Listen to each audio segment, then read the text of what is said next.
जैसे एलर्जी की आपने बात की है, तो अभी हम देख सकते हैं कि हमारे देश में जो है वो प्रदूषण दिनों दिन बढ़ता जा रहा है। प्रदूषण ये एक मेन समस्या है जिसके कारण भी एलर्जी की बहुत ज़्यादा प्रॉब्लम्स होती है। एलर्जी एक ही नहीं, कई प्रकार की होती है। कई बार एलर्जी की वजह से लोगों को जुकाम की समस्या शुरू हो जाती है, किसी को स्किन में ईचिंग आने शुरू हो जाती है। तो ऐसी समस्या पर होम्योपैथी में किस तरीके का उपचार है सर? बहुत अच्छा सवाल पूछा आपने। एलर्जी एलर्जी क्या है कि हमारी जो शरीर की प्रतिकार शक्ति है या इम्यून सिस्टम है, कोई भी चीज़ को जब रिएक्ट करती है जो उसने नहीं करना चाहिए, नॉर्मली नहीं करना चाहिए, पर जो एडवर्स रिएक्शन होता है उसका, उसको हम लोग एलर्जी बोलते हैं। अब एलर्जी के 3 कारण हैं। एक है फूड से होती है, दूसरा इन्फेक्शन से होती है, और तीसरा है एलर्जन से होती है। अब फूड में जो हमारा फास्ट फूड है, प्रिजर्वेटिव्स डालते हैं हम लोग, चाइनीज़ है उसमें केमिकल्स रहते हैं, हाँ, सॉसेस रहते हैं, कलर्स बिल्कुल रहते हैं। बिल्कुल। उसके बाद में हम लोग कोल्ड ड्रिंक्स, आइसक्रीम्स, इसमें कलर यूज़ होता है। हमारे घर में भी कुछ पदार्थ हम लोग बनाते हैं, उसमें भी कलर यूज़ होता है। तो जो कलर यूज़ होता है और जो फूड कलर प्रिजर्वेटिव्स यूज़ होते हैं, उससे हमारे शरीर में एक एलर्जिक रिएक्शन तैयार होता है। ऐसा नहीं कि एक बार खाने से होगा, कुछ दिनों के बाद भी हो सकता है कि हमने बहुत बार खाया फिर अभी अभी हमको प्रॉब्लम हो रहा है। फूड में कभी कभी किसी को एक बैगन से हरदम हमको एलर्जी दिखती है, उसके बाद में इमली से एलर्जी दिखती है, टमाटर से भी होती है, टमाटर से भी होती है, सही कहा आपने। ऑयल से भी होती है, कुछ कुछ प्रकार के ऑयल से, जैसे सनफ्लावर है, राई का तेल है। आजकल ऑयल में पाम ऑयल मिक्स होता है, उसमें एडल्ट्रेशन होता है, उससे भी हमको, तो हम लोग बताते हैं कि खुला तेल नहीं लेना चाहिए। तो ये तो हमारा हो गया फूड का, हम लोग इसको अवॉइड करके इससे एलर्जी से दूर रह सकते हैं। बाद में इन्फेक्शन, तो इन्फेक्शन के लिए हम लोग डॉक्टर लोग उसको ट्रीट कर सकते हैं। जैसा बैक्टीरिया से कोई इन्फेक्शन हो गया, बैक्टीरियल इन्फेक्शन, पेट की समस्या हो गई, लूज मोशन हो गया, तो उसके लिए दवाई है। बाद में बच्चों में पैरासाइट इन्फेक्शन होता है, जिसको हम लोग वर्म्स बोलते हैं, जंतु की जो बीमारियां बोलते हैं ना, तो उसमें क्या होता है कि बच्चों का जंतु का प्रॉब्लम रहता है, पर उसको स्किन में पित्ती आना, खुजली होना, ये एलर्जी शुरू हो जाती है। तो उसकी दवाई देके उसको ठीक किया जा सकता है। अभी जो एलर्जेंस आपने बताया कि पोल्यूशन और जो प्रदूषण के बारे में बताया, तो प्रदूषण तो हमारे पास में बहुत बढ़ गया है अभी, उसकी क्वांटिटी, मात्रा इतनी बढ़ गई है। पोल्यूशन में धूल, मिट्टी, धुआं, ये ज़्यादा होने के कारण उसका जो हमारे शरीर के ऊपर है, दिन भर ट्रिगर होते रहता है। उसमें भी अलग अलग प्रकार के ऐसे वायु तैयार हो रहे हैं, कार्बन डाइऑक्साइड, और जो हमारे गाड़ियों का जो प्रदूषण है, उससे हमको आजकल एलर्जी तैयार हो गई है। उसमें उसके बाद में पोल्यूशन के बाद में जो पोलन ग्रेन्स रहते हैं, अब ये पोलन ग्रेन जैसे फूलों के जो कण रहते हैं, उससे भी एलर्जी होती है।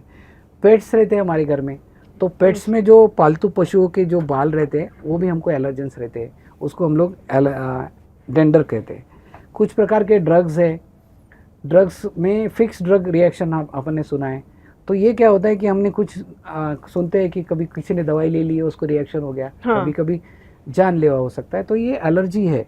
बाद में जो रेस्पिरेटरी इलनेसेस है, तो हम लोग देखते हैं कि जैसे दिल्ली में पोल्यूशन ज़्यादा है, तो वहाँ पे रेस्पिरेटरी इलनेसेस बढ़ जाता है। अगर नाक में सर्दी, छींके चालू हो गई, तो उसको एलर्जिक राइनाइटिस बोलते हैं। अभी बच्चों में अपने को दिखेगा। बाद में गले में तकलीफ हो गया तो फेरेंजाइटिस बोलेंगे। और श्वास में जब हम लोग सांस लेते हैं, खांसी आना चालू हो गया, तो एलर्जिक ब्रोंकाइटिस बोलते हैं। और ये ब्रोंकाइटिस जब बढ़ के, एलर्जी से बढ़ के बाहर में अपने को सांस लेने में तकलीफ हो रही है, चलने फिरने में तकलीफ हो रही है, दमा हो रहा है, तो उसको हम लोग एलर्जिक अस्थमा बोलते हैं। यानी देखिए, एक एलर्जी छोटी सी चीज़ें पर हमारे शरीर को कहाँ तक प्रभावित करती है कि दमा जैसा अगर ये प्रॉब्लम आ गया तो सालों तक दवाइयाँ लेना पड़ता है, कभी कभी उसको इमरजेंसी भी डेवलप हो जाती है। अब प्रिवेंशन में आएंगे, तो प्रिवेंशन में हम लोगों को क्लीनलीनेस की तरफ ध्यान देना चाहिए। तो क्लीनलीनेस, हम लोग हमारे घर की धूल मिट्टी तो सब साफ कर देंगे, पर वातावरण हमारे हाथ में नहीं है। फूड को कंट्रोल कर सकते हैं हम, एलर्जेंस को कंट्रोल नहीं कर सकते। तो एलर्जेंस को कंट्रोल करने के लिए साफ़ सफाई ध्यान देंगे, वैक्यूम क्लीनर का इस्तेमाल करेंगे, और उसके बाद में हम लोग बाहर जाते समय मास्क पहनेंगे, बाहर जा रहे तो हम लोग सैनिटाइज़र का यूज़ करेंगे। तो इससे हम लोग हम हमारे बच्चों को प्रिजर्व कर सकते हैं।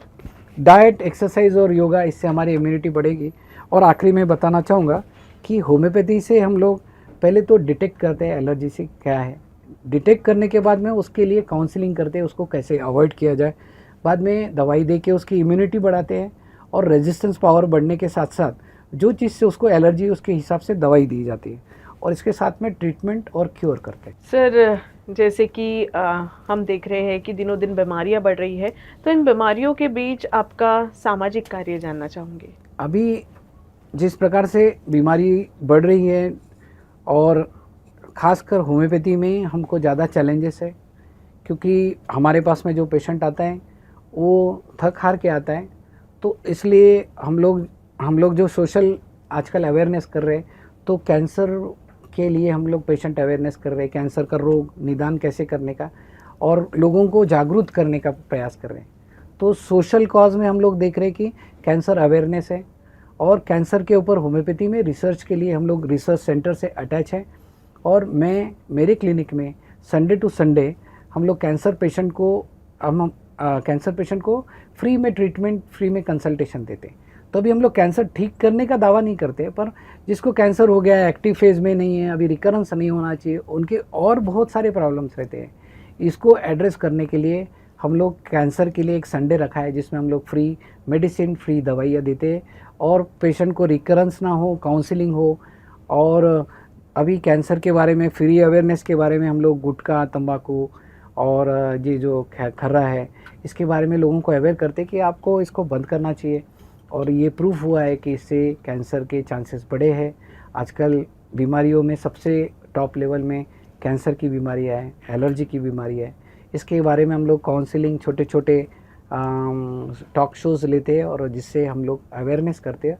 और हमारा एक सोशल लोगों के प्रति हमारा जो भरोसा है वो बढ़ना चाहिए। और हमको तो लोगों ने बहुत कुछ दिया, हमको लोगों को क्या देना है, इसके लिए हम ये सोशल काम हमारे तरफ से करते हैं।